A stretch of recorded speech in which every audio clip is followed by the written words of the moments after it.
Bueno, buenos días a todos.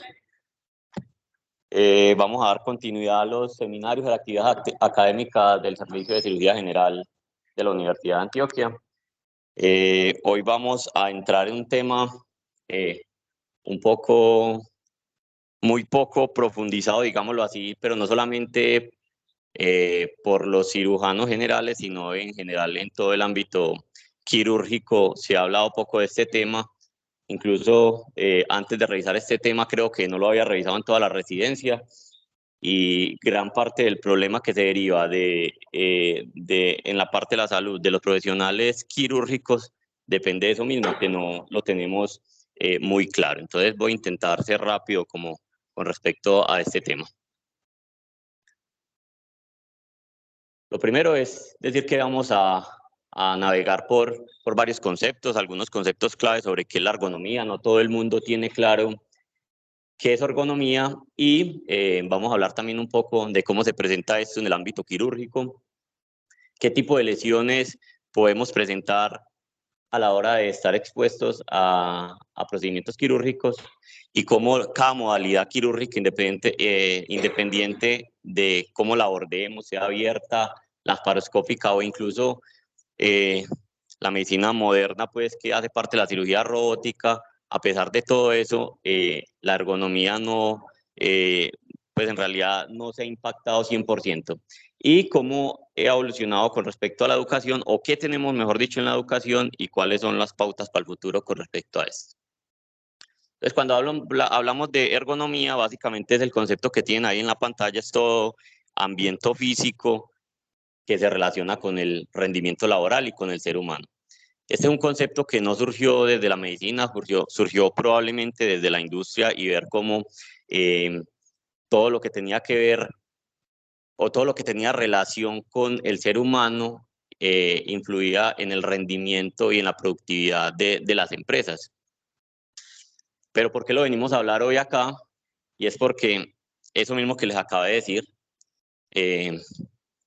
se ve impactado. Entonces se ve impactado la eficacia en nuestros procedimientos quirúrgicos, se ve impactado probablemente en la reducción de los costos, la reducción de los costos no solamente del acto quirúrgico, no, sino de todo el sistema de salud, disminución de los materiales que muchas veces utilizamos de más o de sobra, o que desechamos.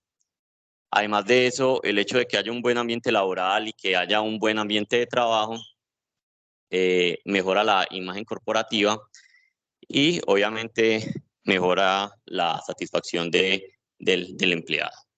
Cuando hablamos de ergonomía en salud, hablamos de todo aquello que pueda impactar sobre esta parte anatómica del cuerpo, sobre los músculos, los nervios, los tendones, las articulaciones, los cartílagos, o todo lo que tiene que ver con la columna. Esto es ya definido por la CDC, es lo que definen ellos como lo que tiene que ver con la ergonomía en la salud. Y cuando hablamos de todo eso, inmediatamente nos referimos o los agrupamos en un solo término: lesiones musculoesqueléticas. Y así es que lo encontramos en la literatura médica, lo encontramos como lesiones musculoesqueléticas asociadas al trabajo.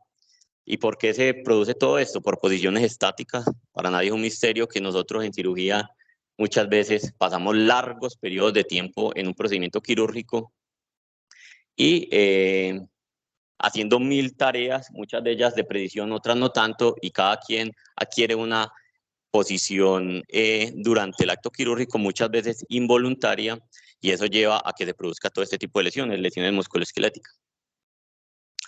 Varios autores, saben que en medicina nos gusta clasificar todo, y varios autores han dicho de que la lesión o la gravedad de la lesión musculoesquelética asociado al trabajo, asociado al quirófano, se divide en estos tres grados. La 1 es la leve, que resuelve tras varias horas después de un procedimiento quirúrgico. La 2 es aquella que no mejora después de una noche, es decir, usted operó en el día anterior y al otro día vuelve con la misma molestia con la que salió de cirugía.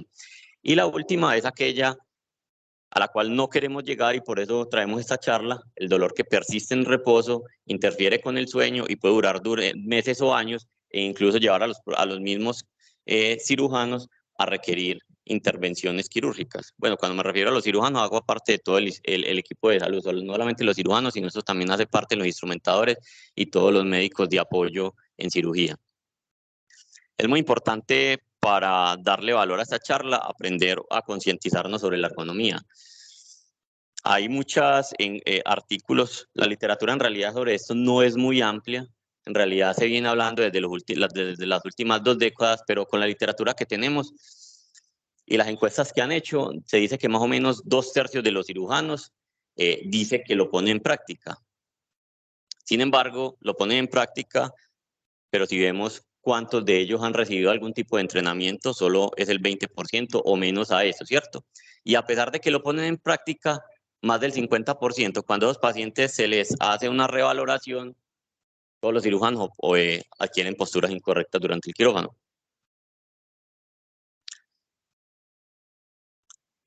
Todo lo que tiene que ver con las lesiones musculoesqueléticas asociadas al trabajo y específicamente en cirugía son aquellas lesiones musculoesqueléticas que surgen durante el procedimiento quirúrgico o que se exacerban durante las mismas.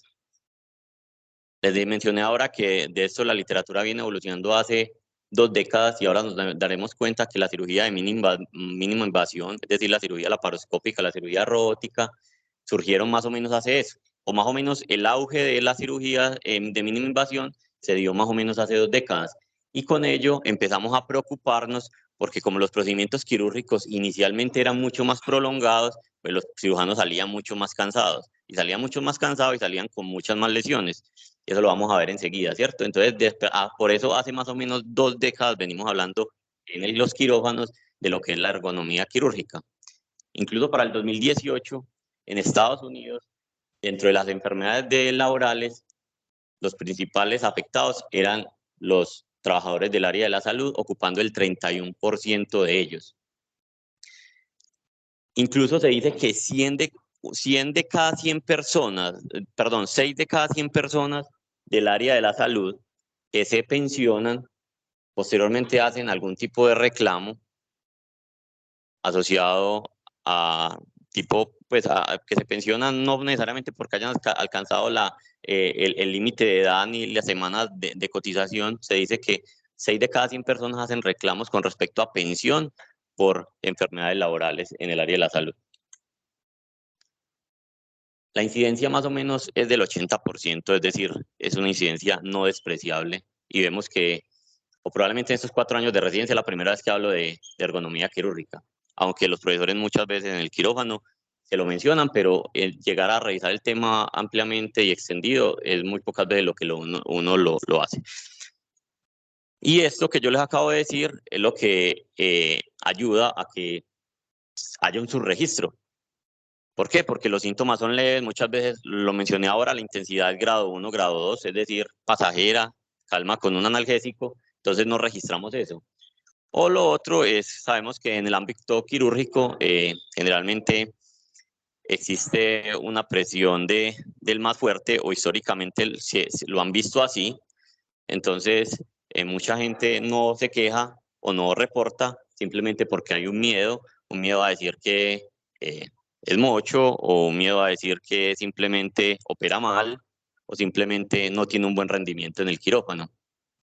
Incluso se dice que 1 de cada 4 cirujanos escoge la modalidad quirúrgica, sea abierta, laparoscópica o robótica, porque no necesariamente por el beneficio del paciente, sino por el beneficio del propio cirujano, es decir, por dolor musculoesquelético, ¿cierto?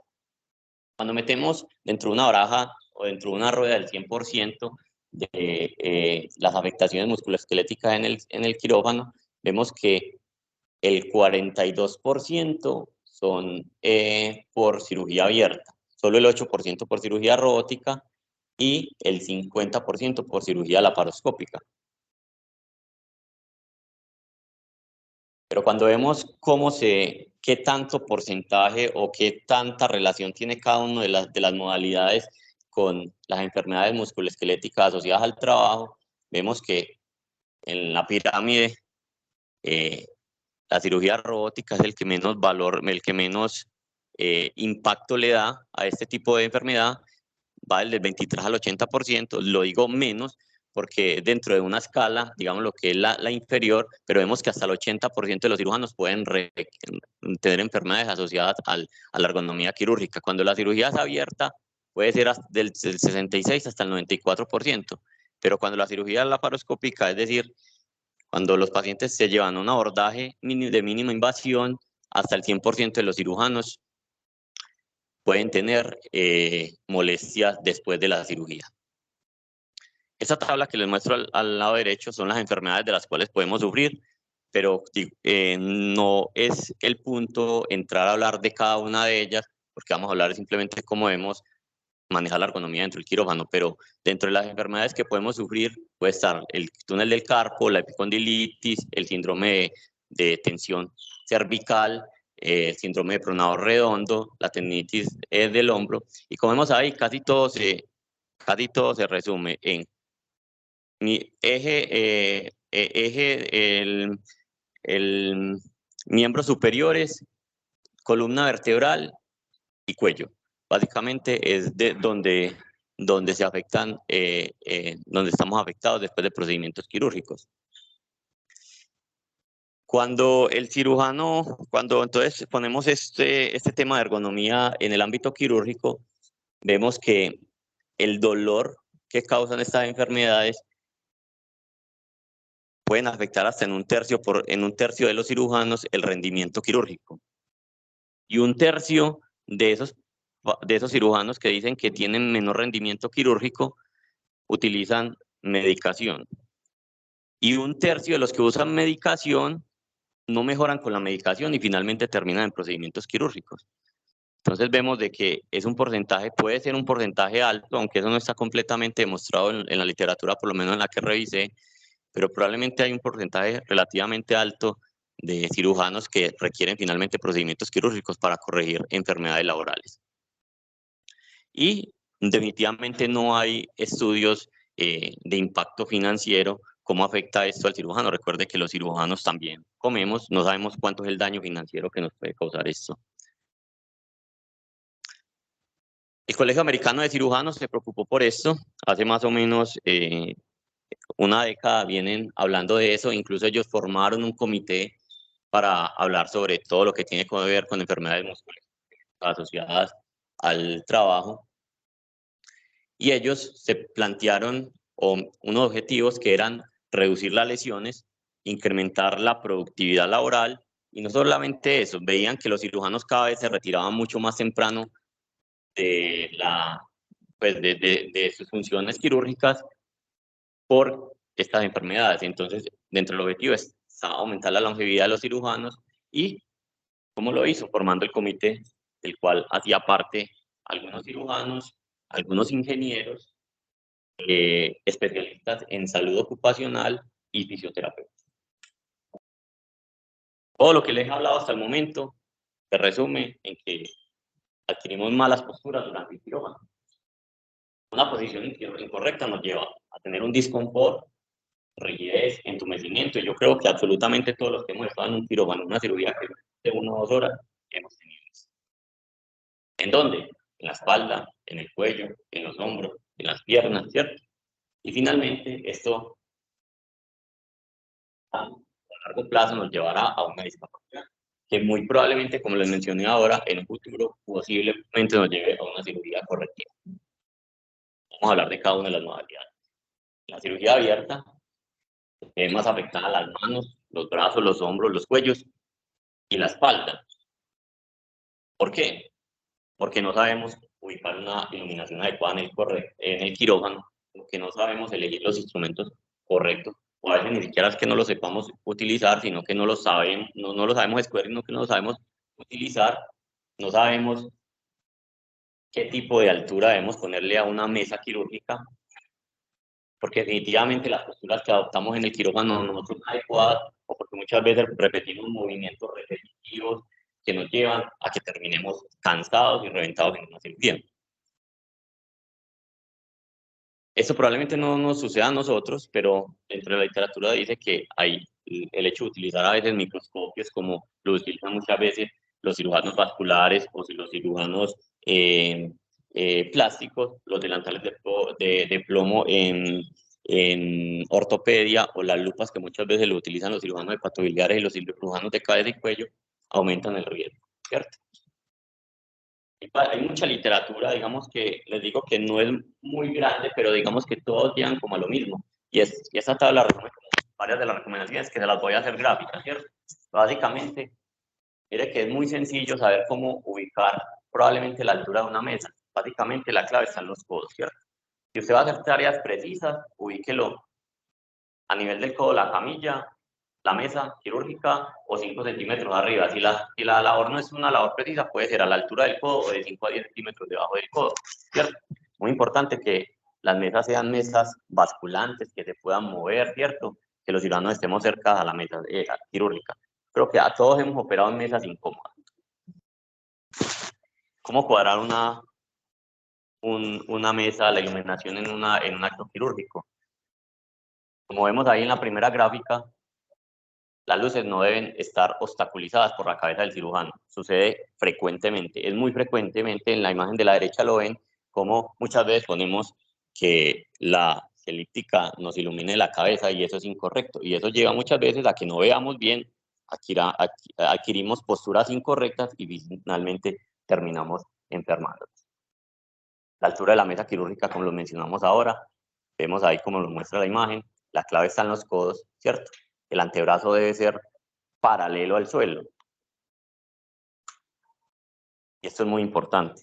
Muchas veces vemos que todos intentamos hacer maniobras heroicas, abduciendo los brazos para separar o para poner un punto.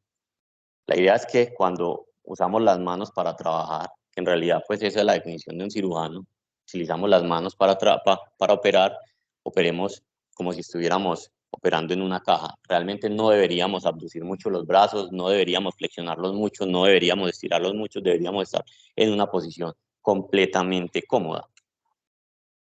A la hora de agarrar las pinzas, entonces, la escuela de nosotros es más de la gráfica inferior, ¿cierto? Nosotros no utilizamos mucho los anillos para coger los elementos quirúrgicos, pero si los anillos están ahí es porque se pueden utilizar los anillos. ¿Quién dijo que no se pueden utilizar los anillos? La idea es que sepamos cómo utilizar un instrumento, ¿cierto? Recuerde que para coger un instrumento deben haber 3 puntos de apoyo, ¿cierto? Un apoyo superior, uno inferior, y como vemos el dedo índice siempre le da una postura adecuada al instrumento. Eso evita que hagamos incluso posturas más incómodas de las que estamos acostumbrados a utilizar.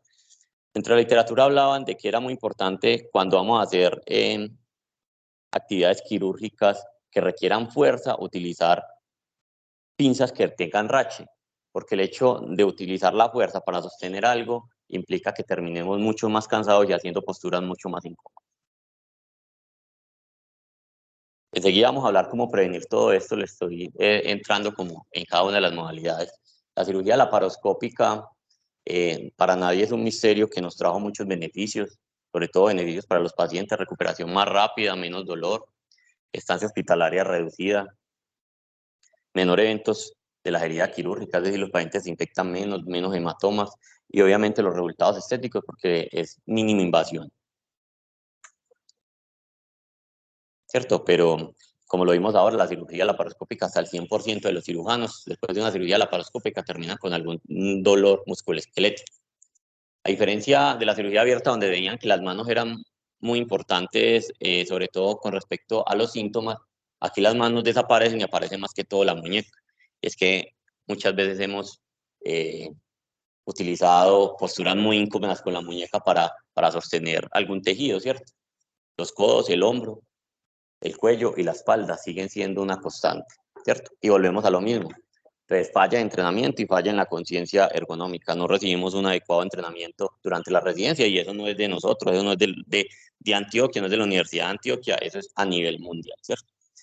Las posiciones que adquirimos ya lo hemos hablado mucho, la altura, las posturas estáticas, se dicen que una única posición se adquiere durante un tiempo mucho más prolongado en la cirugía laparoscópica y creo que eso es real.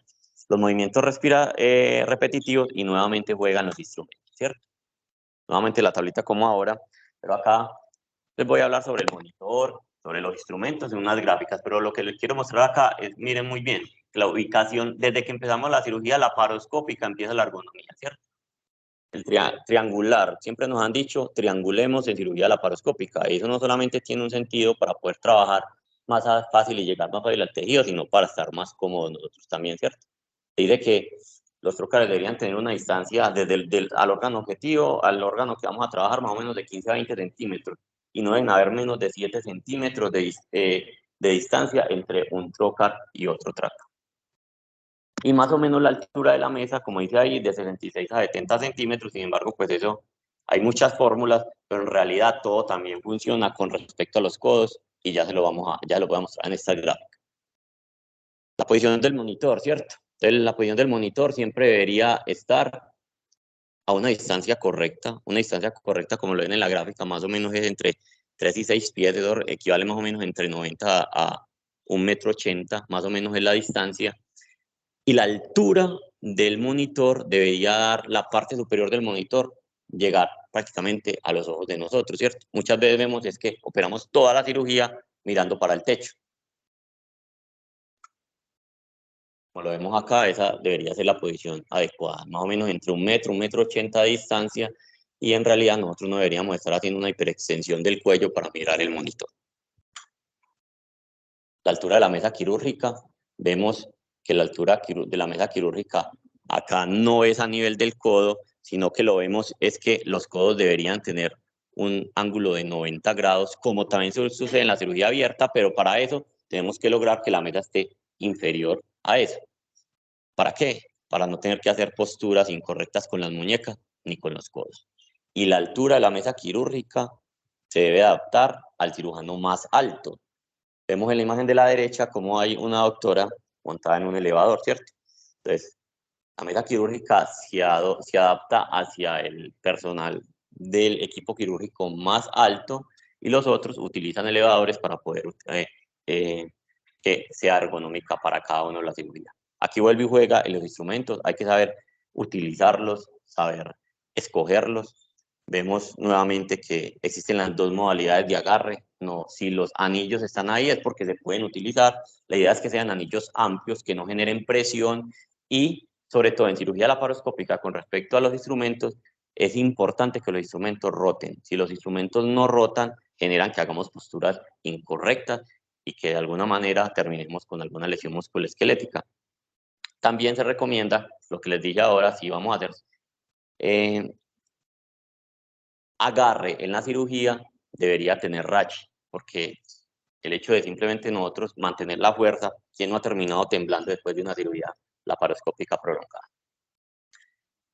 Vemos acá en la primera gráfica cómo los codos deben ser a 90 grados y la abducción del brazo debería ser menor a 30 grados del tronco. ¿Listo?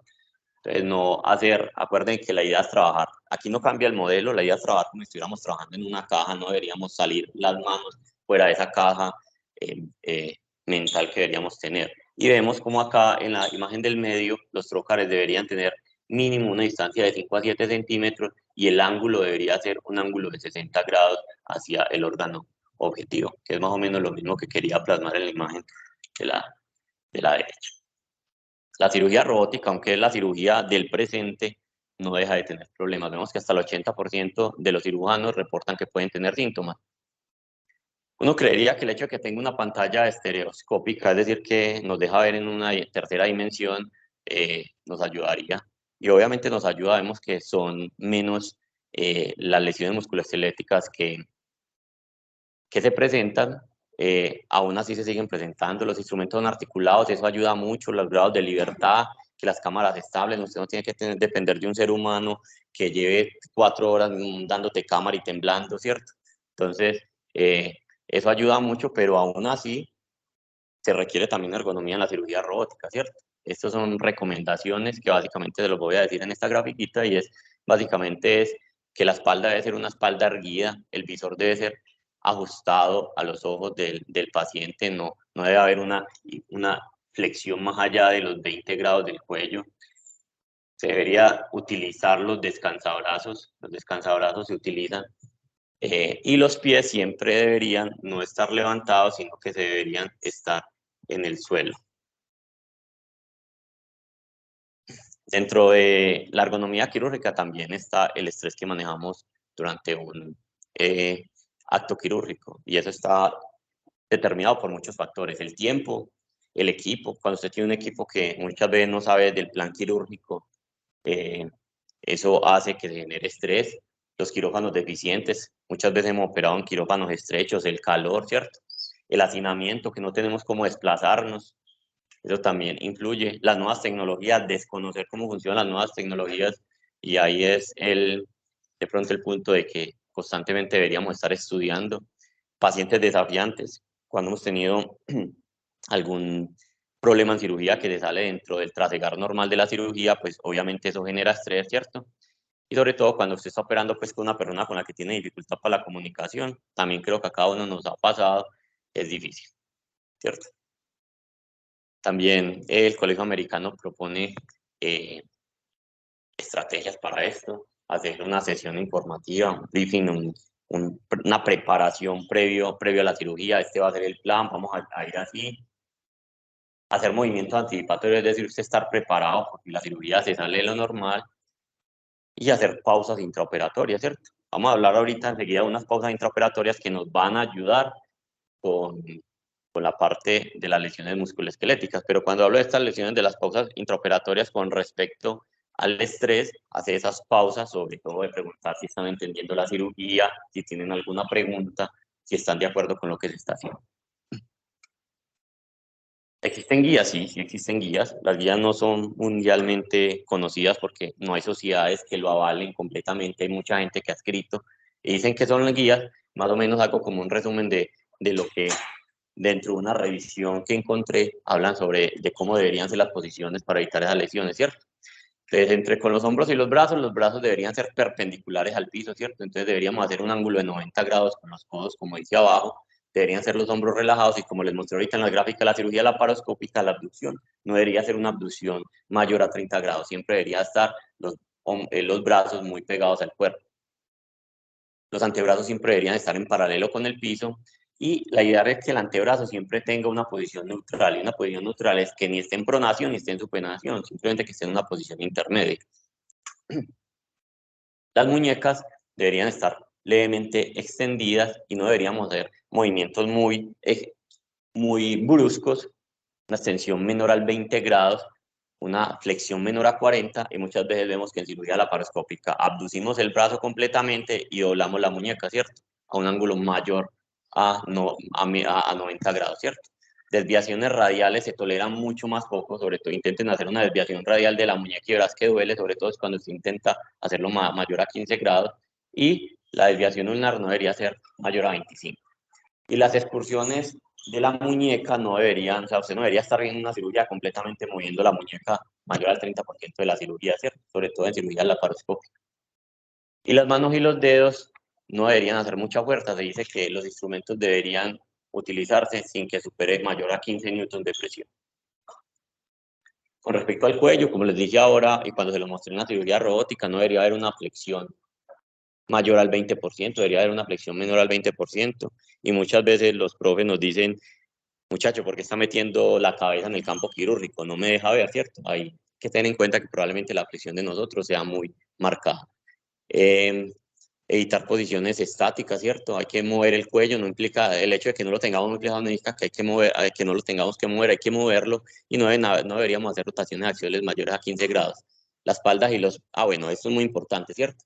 Los pies, la posición de los pies. La posición de los pies no deben ser muy separados ni muy juntos. Básicamente deberían tener la amplitud que tiene esa cadera, para dar, digamos, una distribución adecuada del cuerpo y no generar lesiones musculoesqueléticas.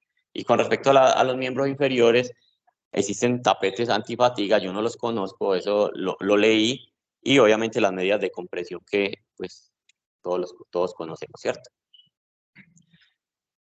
Eso es muy importante, los ejercicios que plantea el Colegio Americano de Cirugía para hacer, algunos durante el intraoperatorio y otros entre cirugías, ¿cierto?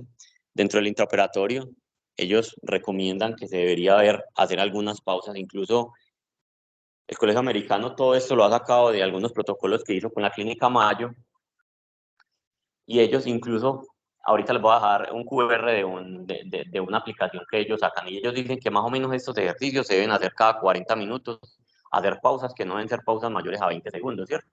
Y eso ayuda a que usted no termine fatigado después de una cirugía, ¿cierto? Realmente estos son movimientos de flexión del cuello, deberíamos hacer extensión, flexión, rotación izquierda, rotación derecha, y estos movimientos usted lo debería hacer 10 veces cada 40 minutos durante la cirugía, parar y hacer este tipo de ejercicio durante 10 segundos. Este ejercicio ya se llama ejercicios de flexión cervical profunda y básicamente imagine que usted tiene un puño de la mano metido entre el cuello y la mandíbula e intentar apretar duro esa mano. Obviamente eso es algo imaginario, la idea es que ustedes hagan una flexión sostenida y marcada del cuello y que sientan que los músculos del cuello, así lo refieren ellos, que los músculos flexores del cuello lo sienta y de esa manera genera relajación del cuello. Y estos son movimientos para descender la escápula, que básicamente es intentar llevar la escápula a la línea media y al suelo, ¿cierto? Estos dos ejercicios que les acabo de mostrar deberían también realizar cada 40 minutos durante 10 segundos para mejorar la fatiga. Entre cirugías también hay ejercicios. Este ejercicio que le dicen que es el ejercicio para el trapecio superior, básicamente es poner su oreja contra un hombro y poner la mano contralateral en la espalda, ¿cierto? Mantener esta posición durante 30 segundos y hacer esto a ambos lados en la mañana y en la tarde. Se dice que hacer 2 repeticiones. Eso evita pues la fatiga, sobre todo del tren superior. Y este movimiento, que es que también hace parte de relajación del tren superior y básicamente diferente al anterior en el que poníamos la oreja sobre el hombro, era la mirada sobre la axila y nuevamente el brazo contralateral en la espalda. También lo mismo, 30 segundos durante hacer 2 repeticiones y esto se debe hacer 2 veces al día. Es un músculo que ayuda con la fatiga del pectoral y básicamente es ponerse contra la esquina de una pared, poner el miembro superior como lo vemos en la pantalla y el miembro inferior que está más cerca de la pared, hacer un paso hacia adelante en flexión y mantener la otra pierna estirada. Básicamente también es mantenerse así 30 o 60 segundos y tirar el cuerpo hacia adelante. Con eso van a sentir que hay dolor probablemente en la región del pectoral y lo que está haciendo es relajar el pectoral. Para la movilización del tórax se han utilizado estos rollos que ellos lo refieren como rollos de espuma.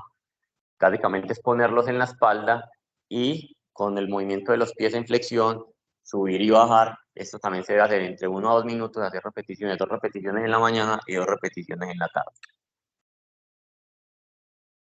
Esto es ese mismo rollo de espuma, pero ponerlo sobre todo el eje de la columna. Y lo que ayuda a esto es a relajar los pectorales de manera bilateral, dejar que los brazos descansen sobre el suelo, también más o menos entre 1 a 2 minutos, y hacer 2 repeticiones en la mañana y 2 repeticiones en la tarde. Esto parece una charla de fisioterapia, pero no, son en realidad recomendaciones que hace el Colegio Americano de Cirugía, ¿cierto? Los ejercicios de estiramiento y estabilización para la mano son estos, básicamente es poner los dedos en gatillo en la posición A, posteriormente la posición neutra que ellos refieren en este ejercicio es la posición Z, como la ven ahí, básicamente es extender los dedos, ¿cierto? Poner en la posición A los dedos en gatillos, estirar los dedos, la posición en gatillo 10 segundos, la posición A 10 segundos, estirar los dedos otros 10 segundos, después en la posición B que es extender los dedos otros 10 segundos, posición neutra nuevamente 10 segundos, empuñar la mano durante 10 segundos, nuevamente volvemos a la posición neutra y dejar la mano empuñada y estirar el pulgar otros 10 segundos y terminar con la posición de descanso, que es la posición Z, como la ven ahí. Esto ayuda para mejorar la parte musculoesquelética de la mano. Estos son movimientos básicamente para la muñeca y para el nervio mediano. Básicamente es flexionar el brazo y extender el codo y estirarla, hacer una hiperextensión de la muñeca y mantener esa posición durante 10 segundos. Eso ayuda a mejorar la relajación de de la muñeca, y dice que es una posición de higiene para el nervio mediano, básicamente con el codo en flexión. También es hiperextender la muñeca para darle higiene al nervio mediano y evitar el síndrome del túnel del carpo. Básicamente está el mismo ejercicio, pero contra la pared que repetimos dos gráficas anteriores. Finalmente, cuando terminamos con algún tipo de desorden musculoesquelético, como es el túnel del carpo, pues existen muchas férulas. Generalmente se utilizan de manera nocturna para evitar pues, el dolor que genera el síndrome del túnel del carpo en la noche. Cuando tenemos una tenosinovitis de Becker-Vein, se utiliza una férula exclusiva para el pulgar, y también siempre se recomienda que tengamos molestias sobre algún grupo muscular, utilizar hielo local ayuda con el disconfort, ¿cierto? El futuro está en que nos eduquemos, en que entendamos que esto es un problema que no va a tener un impacto muy probable a corto plazo, sino que en unos años tendremos el desgaste y probablemente las enfermedades laborales. Entonces, la idea es que los programas de residencia, así lo recomienda el Colegio Americano de Cirugía, es que se incluya dentro del currículum de cada universidad que tenga algún tipo de pensum quirúrgico, debería adoptar un taller sobre ergonomía quirúrgica. Y no dejar de menos, sino echar de menos que la industria cada vez intenta innovar más. Muchas veces esa innovación lo hace pensando en los pacientes y está bien, ¿cierto? Pero también esa innovación debería ser pensando en el cirujano. Les hablé ahorita de que el Colegio Americano y la Clínica Mayo habían sacado esta plataforma que básicamente es un programa que se puede descargar y básicamente empieza una cuenta regresiva cada 45 minutos. Al terminar los 45 minutos, él empieza con una sesión de estiramientos que normalmente no dura más de 20 segundos, y está demostrado que esto no alarga el tiempo quirúrgico y sí puede impactar en la cantidad de fatiga que puede tener el cirujano al final del procedimiento. Como conclusión, pues puede determinar que los cirujanos todavía tenemos la cultura del silencio. El hecho de que no se haya podido mejorar en estos problemas, o digamos que la ergonomía en el ámbito quirúrgico se haya demorado tanto para llegar, significa que muy probablemente nosotros no hablamos, no nos quejamos, todavía tenemos la cultura del más fuerte, recibimos poco entrenamiento ergonómico, ¿cierto? Y existen muchas limitaciones con respecto a los estudios ergonómicos, porque generalmente los estudios ergonómicos se hacen con encuestas. Generalmente quienes responden las encuestas son los cirujanos pues, más enfermos, que tienen ya problemas musculoesqueléticos, entonces por eso probablemente las frecuencias y las incidencias que yo les mencioné eran tan elevadas. Habría que hacer un estudio donde no exista ese sesgo para ver si en realidad la frecuencia sí es tan alta. Y lo otro es que para hacerlo de manera objetiva se hacen estudios con electromiografía. Pues imagínense uno operar lleno de agujas para una electromiografía, eso sería algo muy complejo, ¿cierto? Finalmente agradecerle al profe Andrés Cárdenas pues, porque me ayudó con la literatura y el asesoramiento de esta charla. Y por último, estos somos los que somos actualmente los R4. Así empezamos, ese fue el primer día que nos encontramos todos, la doctora Caterina, la doctora Juliana, Erika, Tati, Sandra y Lina. Pues quería hacerles un reconocimiento porque siempre lo he dicho a mis residentes menores, y es que en realidad la familia de uno son los residentes, los compañeros. Esto es un camino bonito, pero muy duro. Muchas veces en la casa no le entienden a uno, y que no entienden a uno son los compañeros. Simplemente eso, muchachos, muchas gracias.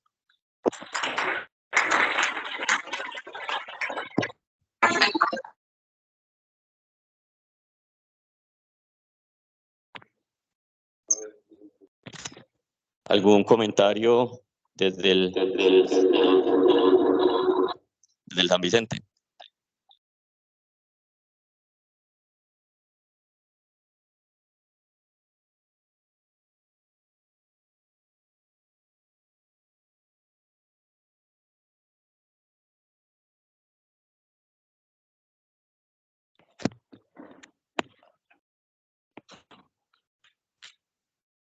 Buenos días, muchas gracias Ricardo por la charla.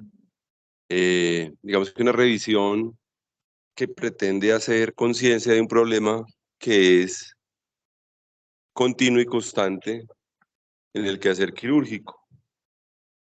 Y parecería un tema menor y un tema que no requiere revisarlo y que, entre comillas, es responsabilidad de cada uno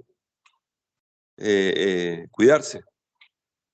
Pero realmente, como vos lo viste y nos lo trataste de mostrar, hay recomendaciones, hay evidencias de que el trabajo, los movimientos repetitivos, las malas posturas, son una costumbre dentro del quirófano y esto aplica para todas las profesiones. En todas las profesiones estos temas se han venido mirando porque se adquieren rutinas, se hacen actividades de las cuales no somos conscientes y esto posteriormente trae un problema pues para la salud de los trabajadores. No es un tema menor, es un tema que atañe a todo el personal quirúrgico, hablando específicamente pues de la ergonomía quirúrgica eh, y, haciendo conciencia mediante estas charlas, se puede impactar lo que pasa en la cirugía, se puede uno dar cuenta en qué momentos y en qué circunstancias está usando de los movimientos, está adaptando posiciones incómodas y se puede intervenir. Y adicionalmente, como grupos de trabajo, grupos de interés han puesto la mirada al respecto y es necesario hacer las pausas activas, es necesario tener conciencia de cómo estamos utilizando nuestro cuerpo porque es nuestra herramienta de trabajo. Y si no, pregunten a sus compañeros residentes, a sus colegas cirujanos. Todos hemos tenido una cirugía larga y al otro día estamos con un dolor aquí, un dolor allá, si no es una condición crónica que nos hace muchas veces eh, padecer pues dentro del trabajo o no poder disfrutar pues el tiempo de ocio y de descanso en casa por estar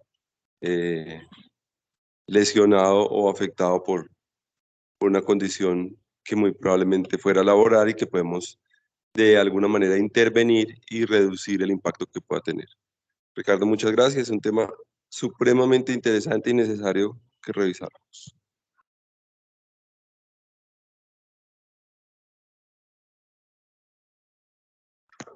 ¿Algún comentario en San Vicente o en el auditorio virtual?